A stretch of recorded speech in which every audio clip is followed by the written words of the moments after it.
వైఎస్ఆర్సీపీ ఇంక నుంచి అంటే అన్నీ చూసాం, పాత కమిటీలన్నీ రద్దు చేశారు జగన్మోహన్ రెడ్డి గారు, చూసాము. ఇప్పుడు టీవీ డిబేట్లకు ఎవరు వెళ్ళాలి అనేది కూడా ఒక లిస్టు విడుదల చేశారు జగన్మోహన్ రెడ్డి గారు.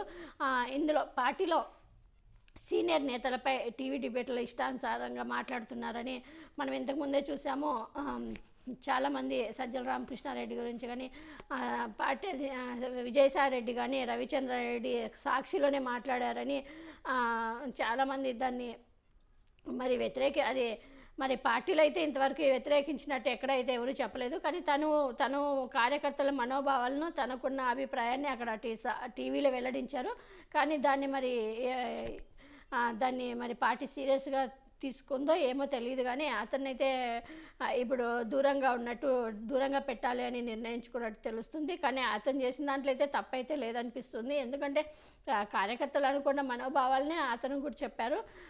కాబట్టి ఇప్పుడు చాలా విమర్శలు రావడంతో ఇప్పుడు మొత్తానికి అన్నీ రద్దు చేసి ఇప్పుడు కొత్త లిస్టుని వీళ్ళు మాత్రమే డిబేట్లకు కానీ దేనికైనా టీవీకి మాట్లాడడానికి కానీ అధికార ప్రతినిధులను ఒక జాబితా విడుదల చేశారు. ఈ జాబితాలో లోక్సభ, రాజ్యసభ ఎంపీలు, ఎమ్మెల్యేలు, ఎమ్మెల్సీలు, ఎమ్మెల్యేలుగా పోటీ చేసిన వారితో పాటు మరో 14 మంది పేర్లు ఉన్నాయి. వీళ్ళలో పొత్త శివశంకర్ రెడ్డి, యనమల నాగార్జున యాదవ్, తర్వాత సుందర రామశర్మ, కారుమూరి వెంకటరెడ్డి, కొండా రాజీవు, నారుమల్లి పద్మజ, కాకుమాను రాజశేఖర్, నారాయణమూర్తి, ఆవుతు శ్రీధర్ రెడ్డి, కొమ్మూరు కనకారావు, వంగవీటి నరేంద్ర, పోతిన మహేష్, గూడపు రెడ్డి వీరశేఖర్ రెడ్డి, చల్లా మధుసూదన్ రెడ్డి ఉన్నారు. అంతేకాకుండా మహిళల గురించి మాట్లాడడానికి కూడా మనం చూసాం. వరద కళని ఇంతకుముందే నియమించారు మహిళల సమస్యల గురించి.